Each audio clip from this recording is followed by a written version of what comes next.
সকালে ঘর ঝাড়ু না দিলে কি কোনো অমঙ্গল হয়?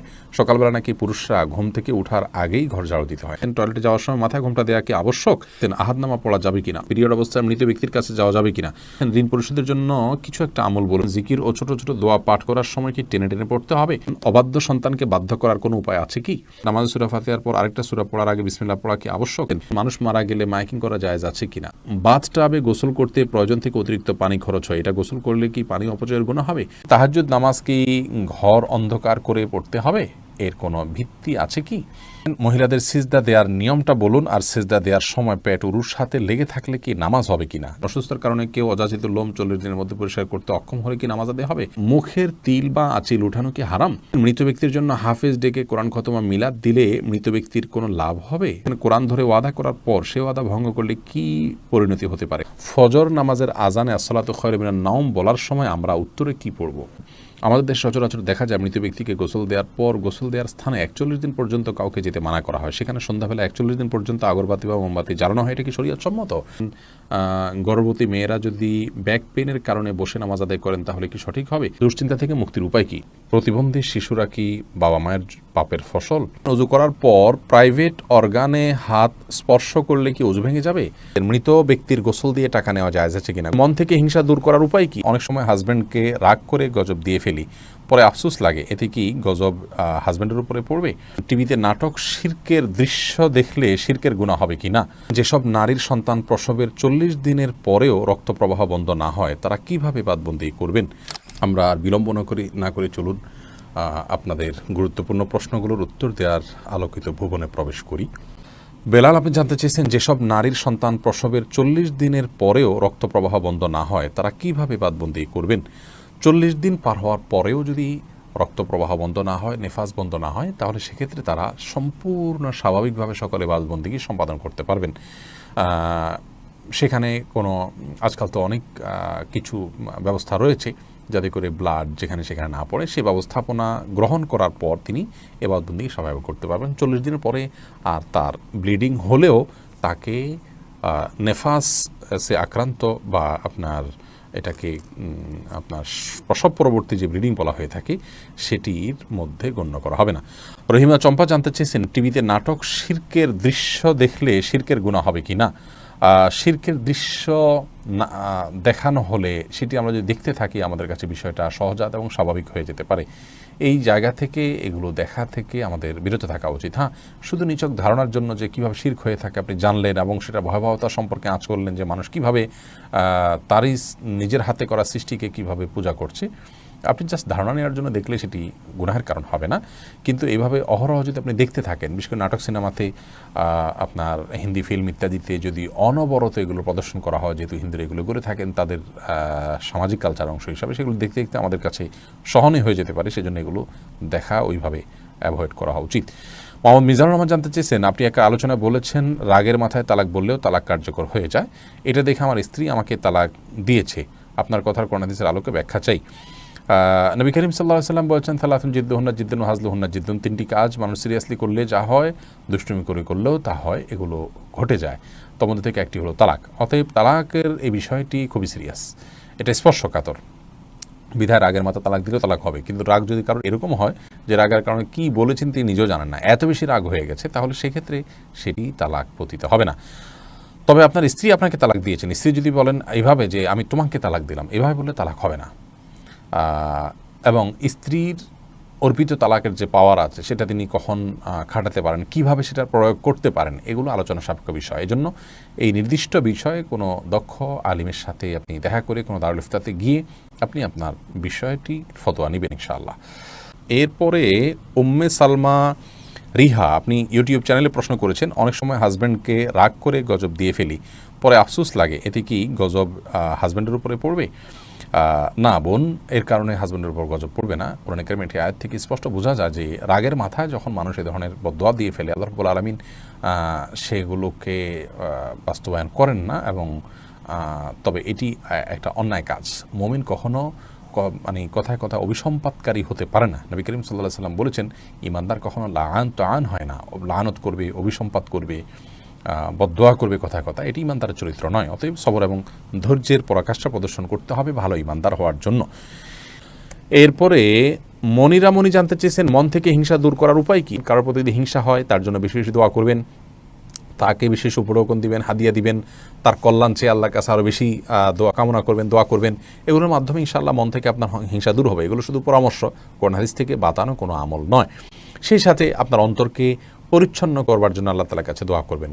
আল্লাহুম্মা তাহির কলবি মিনান নিফাক ওয়া আমালি মিনার রিয়া ওয়া লিসানি মিনাল কিযব ওয়া আইনি মিনাল খিয়ানা। এই সমস্ত দোয়াগুলোতে আমাদের অন্তরকে পরিচ্ছন্ন করা, বিভিন্ন অঙ্গ প্রত্যঙ্গকে গুনাহ থেকে পরিচ্ছন্ন করার জন্য আল্লাহর কাছে সাহায্য চাওয়া হয়। সেভাবে আল্লাহর কাছে আমরা সাহায্য চাইব। আর যার প্রতি হিংসা হয় চিন্তা করবেন যে এটি আল্লাহর ফয়সালা। আপনি যদি তার হিংসা করেন তাহলে কেমন যেন আল্লাহর ফয়সালাকে আপনি মানছেন না, কেমন জানি আল্লাহর ফয়সালার বিরুদ্ধে আপনি অবস্থান নিচ্ছেন। এটি অত্যন্ত গর্হিত এবং জঘন্য একটি বিষয়। সেটি আমরা যখন চিন্তা করব, কল্পনা করব, ভাববো, তখন ইনশাআল্লাহ বিদিনিল্লাহ বিষয়গুলো আমাদের কাছে সহনীয় হবে, সহজ হবে। আমাদের মধ্যে আর হিংসা থাকবে না যে আল্লাহ তাকে দিয়েছেন, এতে আমার খারাপ লাগবে কেন? আল্লাহ পছন্দ করেন দেখেই তো দিয়েছেন। অথবা আল্লাহর ফয়সালা আমার আপত্তি থাকলে তো ঈমান নিয়ে টানাটানি হবে। হ্যাঁ, আল্লাহ আমাকেও দেখ, সেটি ভিন্ন বিষয়। আবু বকর সিদ্দিক ওয়াইজ এআডি থেকে আপনি জানতে চেয়েছেন মৃত ব্যক্তির গোসল দিয়ে টাকা নেওয়া জায়েজ আছে কিনা। গোসল দেওয়াটা মুসলিমদের কর্তব্যের অংশ, দাফন, গোসল, কবর দেওয়া। এই জন্য এগুলো দিয়ে কোনো মানুষ সেগুলো করে টাকা নেওয়াটা তার জন্য উচিত নয়, এটা জায়েজ নয় তার জন্য। নামাজে সূরা পড়ার ব্যাপারে কি ধারাবাহিকতা মানতে হয়? ধারাবাহিকতা রক্ষা করা উত্তম, ভালো। যদি কোনো কারণে ধারাবাহিকতা বিচ্ছিন্ন হয়ে যায়, ওলামা ইকরাম সেটাকে মাকরুহ বলেছেন, অপছন্দনীয় এবং অনুচিত বলেছেন। তবে স্বাভাবিক অবস্থায় ধারাবাহিকতা রক্ষা করা উচিত। এরপরে আবু সিদ্দিক হানিফ জানতে চেয়েছেন ঘরে বিড়াল থাকলে নাকি নামাজ হয় না, এটা কি সত্য কথা? না, এটার কোনো ভিত্তি নেই। ঘরে বিড়াল থাকলে নামাজ হবে না কেন? নামাজ হবে। আর দীপু জানতে চেয়েছেন অজু করার পর প্রাইভেট অর্গানে হাত স্পর্শ করলে কি অজু ভেঙে যাবে? ইমাম আবু হানিফা রাহিমাহুল্লাহর মত অনুযায়ী অজু ভাঙবে না, এবং এর সপক্ষে অনেকগুলো দলিল এবং যুক্তি আছে, বিভিন্ন স্পষ্ট হাদিস রয়েছে। যদিও অনেক ইমামদের মতে যদি কোনো আড়াল ছাড়া স্পর্শ মানে সরাসরি স্পর্শ করেন তাহলে সেক্ষেত্রে অজু ভঙ্গ হবে। মোহাম্মদ মোজাম্মেল হোসেন আপনি জানতে চেয়েছেন প্রতিবন্ধী শিশুরা কি বাবা মায়ের পাপের ফসল? প্রতিবন্ধী শিশুরা কখনোই বাবা বা মায়ের কিংবা বাবা মা উভয়ের কোনো পাপের ফসল হতে পারেন না। আল্লাহ রাব্বুল আলামিনের অমোঘ বিধান হলো একজনের পাপের প্রায়শ্চিত্ত আরেকজনকে করতে হয় না, একজনের পাপের বোঝা আল্লাহ রাব্বুল আলামিন আরেকজনের উপরে চাপান না। বাবা মা যদি পাপ করে থাকেন তো তাদের পাপ তাদেরকে পাবে, তাদের পাপের কারণে সন্তান প্রতিবন্ধী হবে এমন কোনো কথা ইসলামী শরীয়ত অ্যালাউ করেন। এটা সম্পূর্ণ ভুল এবং কুসংস্কারাচ্ছন্ন একটি বিশ্বাস। এই বিশ্বাস থেকে আমাদেরকে বেরিয়ে আসতে হবে যদি কারোর মধ্যে বিশ্বাস থাকে। বরং প্রতিবন্ধী শিশু, এই শিশু আল্লাহ তাআলার পক্ষ থেকে মা বাবার জন্য অনেক বড় পরীক্ষার বিষয়। তারা যদি এটিকে সবরের সাথে, ধৈর্যের সাথে প্রতিপালন করেন তাহলে ইনশাআল্লাহ বেদিন আল্লাহর কাছে তারা মহা পুরস্কার পাবেন। এ বিষয়ে আমরা মুসনাদ আহমদের একটি হাদিস পাই, তিরমিজির একটি হাদিস পাই। নবী সাল্লাল্লাহু আলাইহি ওয়াসাল্লাম বলেছেন যে একজন ইমানদারের নিজের প্রতি আল্লাহ তাআলা তাকে পরীক্ষা ফেলেন, তার মধ্যে বিপদ দেন তার শরীরের মধ্যে, অর্থাৎ রোগবালাই দিয়ে। আবার কখনো তার সন্তানকে দিয়ে তাকে আল্লাহ তাআলা পরীক্ষা করেন। আবার কখনো সম্পদের মধ্যে কোনো প্রকার ক্ষয়ক্ষতি দিয়ে আল্লাহ তাআলা পরীক্ষা করেন। হাদিস থেকে বোঝা যায় যে সন্তানের মধ্যে কোনো প্রকার ক্ষয়ক্ষতি হওয়া, সন্তান বিকলাঙ্গ হওয়া কিংবা প্রতিবন্ধী হওয়া, এগুলো সবগুলো আল্লাহ তাআলার পক্ষ থেকে পরীক্ষা।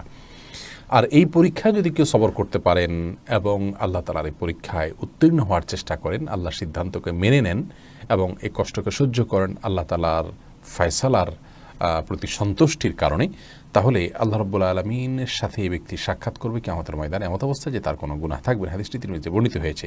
অন্য আরেকটি হাদিসে আসছে নবী সাল্লাল্লাহু আলাইহি ওয়াসাল্লাম বলেছেন ইন্না আইজামাল জাযাই মা আইজামিল ওয়ালা, নিশ্চয়ই আল্লাহ রাব্বুল আলামিনের পক্ষ থেকে পরীক্ষা যত বড় হবে তার জন্য পুরস্কারও তত বড় হবে। অতএব কোনো বাবা মা যদি প্রতিবন্ধী সন্তান জন্ম দেন তাহলে তাদের জন্য এটি অনেক বড় পরীক্ষা, তাদের প্রতিদান আল্লাহর পক্ষ থেকে অনেক বড় হবে ইনশাআল্লাহ বিদিনা, যদি তারা সবর করতে পারেন। মুসনাদ আহমদের এক বর্ণনায় এসছে যে নবী সাল্লাল্লাহু আলাইহি ওয়াসাল্লাম বলেছেন কোনো ব্যক্তি যখন অসুস্থ হয়, রুগ্ন হয় বা তার শরীরে কোনো ত্রুটি থাকে, কোনো প্রকার প্রতিবন্ধকতা থাকে, তখন আল্লাহ রাব্বুল আলামিন ফেরেশতাদেরকে বলেন যে আমার বান্দা যতটুকু আমল করতে পারে এই তার প্রতিবন্ধকতা নিয়ে সেটুকু তোমরা লিপিবদ্ধ করো তার জন্য। এরপরে তাকে যদি আমি সুস্থতা দিয়ে দেই তাহলে তো যেটুকু তার অসুস্থতা ছিল, প্রতিবন্ধকতা ছিল, সেগুলো থেকে এটি কাফারা হয়ে গেল, এই কষ্ট সহ্য করার কারণে তার কোনো গুনাহ, ভুল, ত্রুটি, বিচ্যুতি ইত্যাদি থাকলে সেগুলো আল্লাহ কাফারা দিয়ে দিবেন। আর যদি সেই ব্যক্তি অবস্থায় মৃত্যুবরণ করে তবু আল্লাহ তাআলা তার প্রতি অনুগ্রহ করবেন, রহমত করবেন এবং তাকে মাগফিরাত নসিব করবেন। অতএব বিকলাঙ্গ হওয়া এটা কোনো দোষের বিষয় নয়। আর সন্তান বিকলাঙ্গ হলে সেটা বাবা মার পাপের ফসল, এই কথাটি মূর্খতা সুলভ কথা, এর সাথে কোরআন হাদিসের কোনো সম্পর্ক নেই। জাকারিয়া হাসান জানতে চেয়েছেন দুশ্চিন্তা থেকে মুক্তির উপায় কি? দুশ্চিন্তা থেকে মুক্তির সর্বপ্রধান উপায় হলো আল্লাহ রাব্বুল আলামিনের সাথে কথা বলা। মানুষ দুশ্চিন্তাগ্রস্ত অবস্থায় যদি কোনো শক্তিশালী কোনো ব্যক্তির সাথে শেয়ার করতে পারেন তাহলে কিছুটা নির্ভার ফিল করেন। আর আল্লাহ রাব্বুল আলামিনের চাইতে শক্তি ধরার কেউ নেই, তিনি কাদির, সব কিছু করতে তিনি সক্ষম। অতএব আপনার দুশ্চিন্তা দূর করবার জন্য আল্লাহর সাথে কথা বলুন, সলাতে চলে যান, বিশেষ করে সিজদায় গিয়ে আল্লাহর সাথে দীর্ঘ সময় কথা বলুন, তাহাজ্জুদে উঠে যান এবং আল্লাহর সাথে কথা বলুন। কোরআনে কারীমের বিভিন্ন অংশ আপনি তেলাওয়াত করুন খুব ধীরে ধীরে, তেলাওয়াত শুনুন খুব ধীরে ধীরে, দেখবেন ইনশাআল্লাহ অন্তরের মধ্যে আপনি প্রশান্তি অনুভব করবেন। আলা বিযিকরিল্লাহি তাতমাইন্নুল কুলুব, আল্লাহ বলেছেন অন্তর প্রশান্ত হয় আল্লাহর স্মরণে। অতএব আল্লাহর স্মরণ করা মুখে, অন্তরে, কোরআন তেলাওয়াতের মাধ্যমে, সলাতের মাধ্যমে, এগুলোর মাধ্যমে ঈমানদারের অন্তরকে আল্লাহ তাআলা প্রশান্ত করে থাকেন। আল্লাহর দিকে যত বেশি ধাবিত হবেন, যত আল্লাহর সাথে সম্পর্ক গাঢ় করবেন, যত আল্লাহর সাথে সম্পর্ক নিবিড় করবেন, যত আল্লাহর সাথে কথা বলবেন, তত বেশি ইনশাআল্লাহ বিদিনা দেখবেন অন্তর প্রশান্ত হবে এবং দুশ্চিন্তা থেকে আপনি রক্ষা পাবেন। দুশ্চিন্তা এটাকে অনেক সালাফ বলেছেন জুনদুম মিন জুনুদিল্লাহ, আল্লাহ তাআলার বাহিনী সমূহের মধ্যে থেকে একটা বাহিনী দুশ্চিন্তা। এটা দিয়ে আল্লাহ রাব্বুল আলামিন অনেক মানুষকে শাস্তি দিয়ে থাকেন, অনেককে পরীক্ষা করে থাকেন।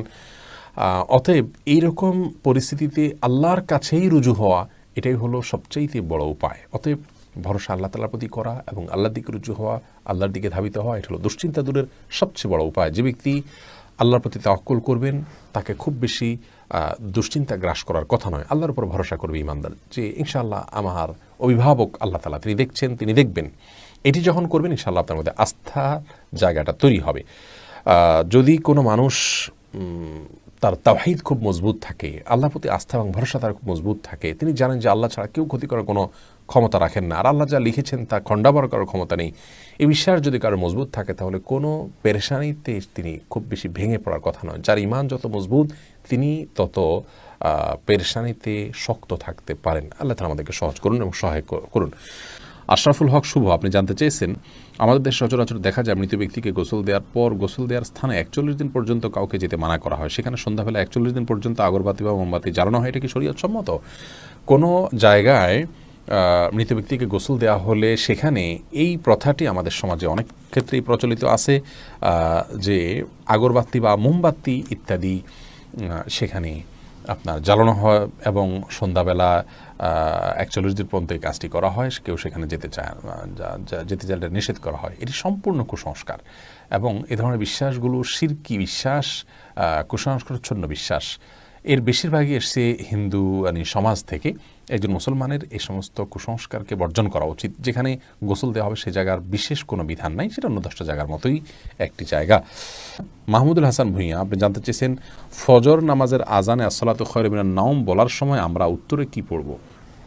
এক্ষেত্রে জমহুর ফোকাহা বা বেশিরভাগ ইমামগণের মত হলো সদাকতা ও বারারতা। আসসালাতু খায়রুম মিনান নাওম মানে হলো সলাত বা নামাজ, এটা ঘুম থেকে উত্তম। এটি যখন মুয়াজ্জিন বলবেন তখন তাকে বলতে হয় সদাকতা অবারার্তা, অর্থাৎ হে মুয়াজ্জিন তুমি সত্য বলেছ এবং ভালো বলেছ, ভালো কাজ করেছ। এই কথা বেশিরভাগ ফোকাহা একরাম বা জমহুর ফোকাহা একরাম বলতে বলেছেন মুয়াজ্জিনের জবাবে, এবং একটি রেওয়ায়েতে এটি এসছে, যদিও রেওয়ায়েতটা সনদকে অনেক মুহাদ্দিসগণ যঈফ বলেছেন।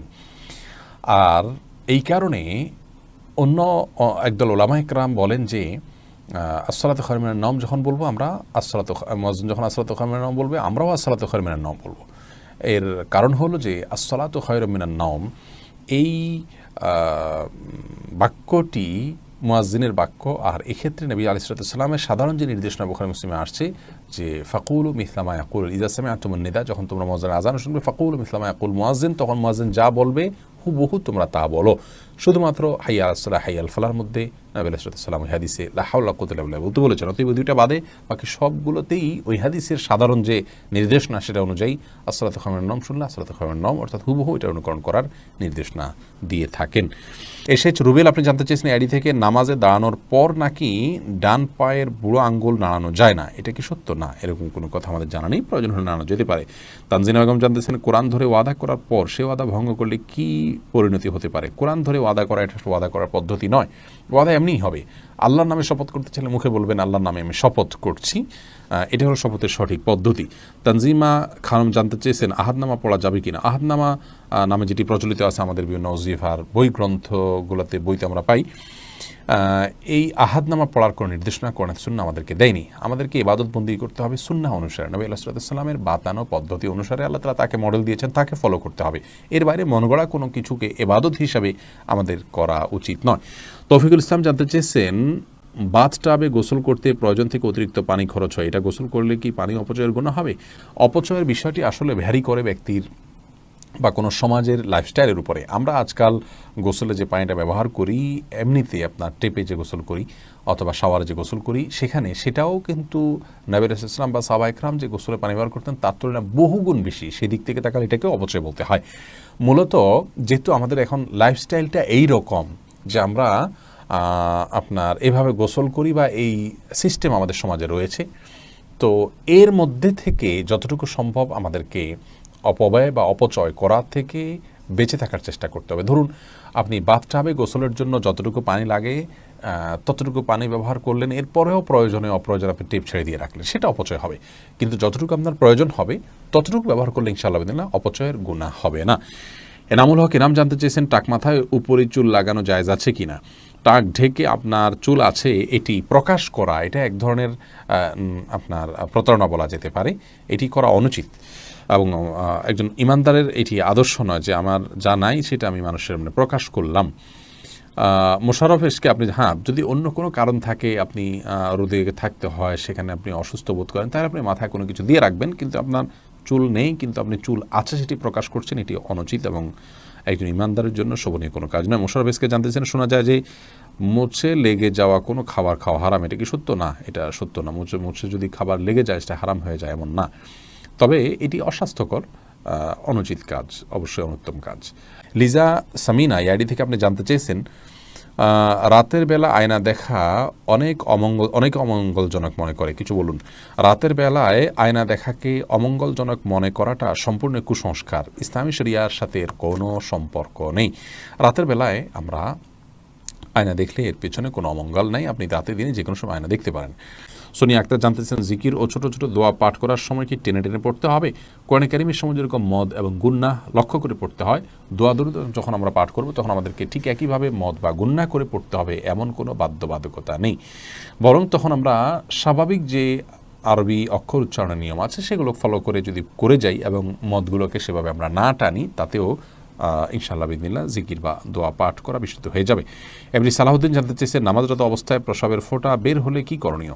নামাজরত অবস্থায় যদি পেশাবের ফোঁটা বের হয় তাহলে সেদিন নামাজ ছেড়ে দিতে হবে এবং কাপড় লাগিয়ে সে অংশ ধুয়ে ফেলতে হবে এবং নাপাক দূর করে টিস্যু ইত্যাদি দিয়ে পানি দিয়ে তারপরে উজু করে তাকে নামাজ পড়তে হবে। আর যদি এটা তার অনবরত বের হতে থাকে এবং 4 রাকাত নামাজের মধ্যে 4 রাকাত নামাজ পড়তে যে পরিমাণ সময় লাগে ধরুন 8-10 মিনিট, এই সময়টুকুও তিনি ফ্রি হন না বা মুক্ত থাকেন না, এর মধ্যেও তার পেশাব এসে পড়ে তার ইচ্ছায় অনিচ্ছায়, এরকম যদি হয় তাহলে সেক্ষেত্রে তার জন্য ওই অবস্থায় সালাত চালিয়ে যাওয়া জায়েজ আছে, কারণ তার পুরো সালাতের ওয়াক্ত জুড়ে কয়েক ঘন্টা জুড়েই অনবরত আসতে থাকে। আর যদি এরকম না হয়, শুধু ওই সালাতের মধ্যে এসছে, তাহলে তার সালাত ছেড়ে সেটিকে পরিচ্ছন্ন করে এসে সালাত আদায় করতে হবে। ফারহানা ফারিয়া লাবণ্য আপনি জানতে চেয়েছেন সকালে ঘর ঝাড়ু না দিলে কি কোনো অমঙ্গল হয়? সকালবেলা নাকি পুরুষরা ঘুম থেকে ওঠার আগেই ঘর ঝাড়ু দিতে হয়। না বোন, এটা বানোয়াট কথা। হয়তো পুরুষ শাসিত সমাজে নারীদেরকে আপনার কোণঠাসা করে রাখার জন্য বা তাদেরকে কাজে লাগানোর জন্য কেউ তৈরি করেছে, এগুলোর সাথে ইসলামের কোনো সম্পর্ক নেই। কোরআন আলো এর দিকে জানতে চাইছেন ঋণ পরিশোধের জন্য কিছু একটা আমল বলুন। ঋণ পরিশোধের জন্য সবচেয়ে বড় আমল হলো আল্লাহ তাআলার কাছে সাধারণভাবে দোয়া করবেন, চাইবেন, প্রার্থনা করবেন এবং আপনি সর্বোচ্চ চেষ্টা চালাবেন ঋণ পরিশোধের জন্য। আমাদের অনেক ভাইরা আছেন নিজের জমি আছে, স্থাবর অস্থাবর অনেক মূল্যবান সম্পদ আছে, সেগুলো দিয়ে ঋণ পরিশোধ করতে চান না। তিনি চান যে ঋণ পরিশোধের জন্য তার সাধারণ উপার্জন থেকে অনেক টাকা হয়ে যাক, অলৌকিকভাবে চলে আসুক, আর তিনি সেটা দিয়ে ঋণ পরিশোধ করে দিবেন। এটা সম্পূর্ণ ভুল একটা পদ্ধতি।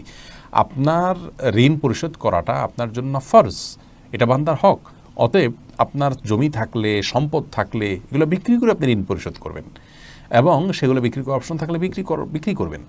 সেগুলো সব ধরে রেখে আপনি চাইবেন যে আল্লাহ তাআলা অলৌকিকভাবে আপনাকে টাকা দিয়ে দিক, সেটা দিয়ে আপনি পরিশোধ করবেন। এটা সম্পূর্ণ দুনিয়ার প্রতি আমাদের মোহ আছে এবং ঋণ পরিশোধের গুরুত্ব আমরা বুঝি না, সেটা স্পষ্টভাবে প্রমাণ হয় এমন একটি বিষয়। বিধায় এমনটি করা উচিত না। সেই সাথে ঋণ পরিশোধের জন্য কিছু দোয়া আছে, আল্লাহুম্মা কফিনি বিহালালিকা আন হারামিকা ওয়াগনিনি বিফাদলিকা আম্মান সিওয়াক। আরও কিছু দোয়া আছে, ইউটিউব বা ফেসবুকে সার্চ দিলে আমাদের অনেকগুলো ভিডিও আছে, দেখে নিতে পারবেন। সেগুলো আপনি আল্লাহর কাছে সাধারণভাবে পাঠ করবেন, ইনশাআল্লাহ সেই দোয়াগুলো পেশ করবেন। সামিয়া ফেরদৌস জানতে চেয়েছেন, তাহাজ্জুদ নামাজ কি ঘর অন্ধকার করে পড়তে হবে? এর কোনো ভিত্তি আছে কি?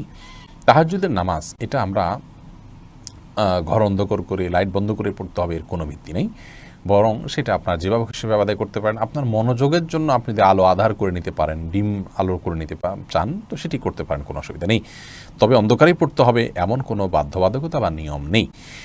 সোনিয়া আক্তার জানতে চেয়েছেন, মহিলাদের সিজদা দেওয়ার নিয়মটা বলুন, আর সিজদা দেওয়ার সময় পেট উরুর সাথে লেগে থাকলে কি নামাজ হবে কিনা? জি, নামাজ হবে। নামাজ হবে না, নারী পুরুষের সালাত নিয়ে যে মত পার্থক্য আছে এটাকে আমরা অনেক বড় করে দেখি।